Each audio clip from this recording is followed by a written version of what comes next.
ആരാ അല്ലാഹ്?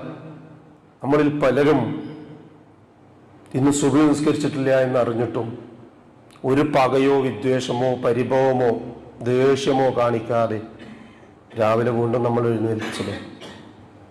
നമ്മുടെ ഉമ്മാനോട് ചെയ്തിരുന്നെങ്കിൽ, ഭാര്യയോട് എന്തെങ്കിലും ഒരു പാതകം ചെയ്തിരുന്നെങ്കിൽ, വേണ്ട നാം വളർത്തി നോക്കിയ മക്കളോട് നമുക്ക് അവർക്ക് ഇഷ്ടമില്ലാത്തൊരു കാര്യം ചെയ്താൽ പിന്നെ അവരെ മുഖത്തേക്ക് നോക്കിയ മുഖത്തിന്റെ ആ ബോഡി ലാംഗ്വേജിന്റെ ഭാഷ മാറൂലേ സഹോദരന്മാരെ?